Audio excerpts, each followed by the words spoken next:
Gold soared above the $1,550 mark in the aftermath of the U.S. airstrike that killed an eminent Iranian general and has hit levels not seen since 2010. Yesterday morning, gold traded above $1,580. Peter Schiff explains why gold and oil will continue their trend upwards bolstered by tensions with Iran. And why 2020 is going to be an explosive year for gold and silver. Silver, more so than gold, is seeing a major decline in exploration and new mine creation. At the current prices, a pure silver mining operation cannot make money. Silver produced as a bi-metal to copper, zinc, or lead is profitable since the primary metals pay the freight. When we go Weimar, owning precious metals is a good idea, but also holding almost any sort of assets is not bad, either. Stockholders were reasonably well protected, but bondholders bit the dust as did all other creditors. Gold is money. It always was, and it always will be. The market has been rising for all of the wrong reasons. The wheels are falling off the economy. Epstein's story got rejected the moment it came out. We knew this was coming. So the sheep were due for a distraction with war. Welcome to the Atlantis Report. In 2019, gold had its best year since 2010. Peter Schiff appeared on the RT December 31st and said that he believes gold price should have risen even more. And given the current economic conditions, he believes 2020 will be an explosive year for gold. You know, the reason the stock market went up this year is that the Fed surprised everybody by doing exactly what I had been predicting they would do. They aborted their feigned attempt to normalize their interest rates and shrink their balance sheet. They went back to rate cuts and quantitative easing. This is extremely bullish for gold. Peter Schiff explained to RT. Gold should have been up a lot more in 2019, but he believes it will catch up over the next decade. And particularly this year 2020. Gold is going to be one of the best performing asset classes, if not the best performing asset class on the planet. Peter noted that gold made major gains in 2019 in spite of a dollar that was rather flat. But the dollar is going to fall through the floor. Which means gold prices are going to go through the roof. Peter said we are about to enter a new decade of stagflation, with low economic growth and increasing inflation. He said it's going to be even worse than the stagflation we saw in the 1970s. This is going to be more like an inflationary depression. So, this century, depression is going to come a decade early. It's not going to be the Roaring Twenties. It's going to be a decade of inflationary depression in the United States. As far as the trade deal goes, Peter said gold would go up regardless of what the trade war sideshow produces. No matter what, the dollar is going to go down. That's bullish not only for gold but for commodities in general, including oil and agricultural products. Peter emphasized that the Federal Reserve is going to eventually take rates back to zero and expand the QE program. He pointed out that the unofficial quantitative easing the Fed launched last fall is already growing the Fed's balance sheet faster than the official QE in the wake of the 2008 crash. But all of this is going to shift into a much higher gear as this new year plays out. As we move into 2020, Peter said economic growth would likely be slow, and inflation will be higher than people believe. The Fed's not going to do anything about it. So, we're going to have higher inflation. We're going to have slower growth. I think we could see a push up in long-term interest rates as the dollar really starts to weaken. And that destroys the appetite for US dollar-denominated debt. So, if you have higher consumer prices and higher interest rates, that's a negative for the economy. But it's a positive for gold, because the Fed is going to try to rescue the economy by printing even more money, and all that's going to do is stoke the inflationary fire. So, I think we're going to see a big up move, not just in 2020, but probably for the remainder of this decade. You're going to see the type of move we had in the first decade of this century. Remember, gold did really well from 2001 to 2010 timeframe.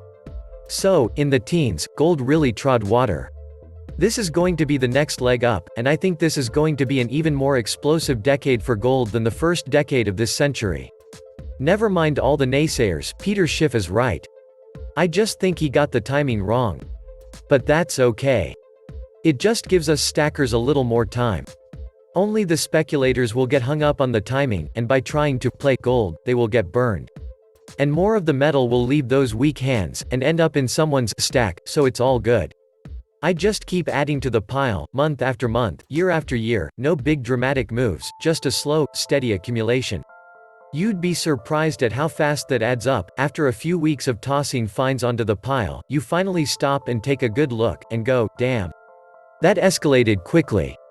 Besides, I think at this point, I've bypassed the whole investment profit paradigm, and have reached the point where I just want the goddamned metal, and I don't give a crap what it does or doesn't do. It's mindless, and I want more of it. I want to collect it, I want to hoard it, I want to dump it all out onto the floor and roll around in it. I want to drape it all over myself and prance around my house like a gypsy fortune teller, rings on every finger and toe, arms wrapped in golden bangles, chains hanging off my neck like Mr. T. Those chains are my tulips, those rings are my beanie babies, those bangles are my overpriced house in the suburbs. It might not make sense to those who just don't value gold at all, and may even seem to be as foolish as putting one's money into small stuffed animals or flowers, but I'm comfortable with it and don't really fear my gold becoming as worthless as I believe many assets will become. In fact, in most of my imagined scenarios, my gold is more of an insurance policy for my spending power as opposed to a potential windfall. I see myself as liquidating small amounts as needed for the currency du jour, and thus being able to provide for basic needs regardless of what they are doing to the money or the economy. Some may imagine being able to buy up assets for pennies on the dollar with their gold, but I don't think we will see such a simple scenario in any future crisis. That aspect of Weimar will not be allowed to repeat itself, I am sure. The power that be will see to that, and laws will be passed, no doubt, that makes it impossible for most folks to make such a killing. I think the power of gold will be in using it quietly alongside the failing fiat as a way to maintain some quality of life during this period of upheaval. Many will be one paycheck from disaster, but those who have stashed some gold away will always be able to access some funds in a pinch, and small sales in such a scenario would not attract much attention from authorities, who will have a lot on their plate to deal with, and aren't likely to mobilize over someone trying to sell a bracelet or a couple of rings. But I wouldn't want to show up with a large collection of slabbed coins, or bars, expecting to walk out with enough cash to buy up your own hometown. When Nixon took us off the gold standard in 1971, gold was officially at $35 an ounce. At the approximate current price of gold at $1,550, this would mean a compounded rate of approximately 8.1% for 48 years and 5 months. Based on $1,550, the dollar has lost 97.7% of its value against gold. If gold went to $2,000, the compounded rate would be almost 8.71% and a loss of 98.3% for the dollar. When Nixon took us off the gold standard in 1971, silver was officially at $1.59 an ounce.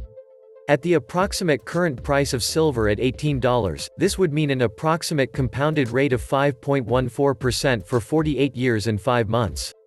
Based on $18, the dollar has lost approximately 91.2% of its value against silver. If silver went to $24, the compounded rate would be almost 5.8% and a loss of 93.4% for the dollar. Also, silver serves two roles, one monetary and the other industrial. The precious metals qualify for capital gains if you should desire paper. Gold and silver have no counter liability. All paper does. Fiat currency always eventually returns to its intrinsic value, which is zero. Buy gold stocks or physical that you can take possession of. Avoid ETFs. And if you do not believe me, hang on to your real estate, stocks, and 401ks. Keep all your money in the banks. It worked for the people in Greece and Venezuela. The hundreds of billions in overnight repo rates, no big deal. Orange Jesus is a financial genius with a long history of financial success. 80% of all Americans have less than $1,000 saved. The next black swan won't affect them, and Iran is just a bunch of hillbillies. Sleep.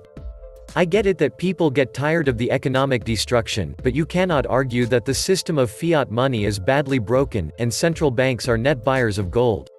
Does anyone really think the current system can last much longer? Who knows what is coming, but no reserve currency has long historical staying power, and the dollar is clearly on a melt-up, short squeeze. The US is doing the best parody of ancient Rome ever seen with bread and circus and a bloated over the extended military. All of this points to a breakdown of the current system of money and eventual inflation of hard assets when money creation ensues. This is not a Fibonacci sequence, it is just history repeating itself. If you do not have metals and other hard assets as a decent part of your portfolio, then you are in deep denial of what is going on around us.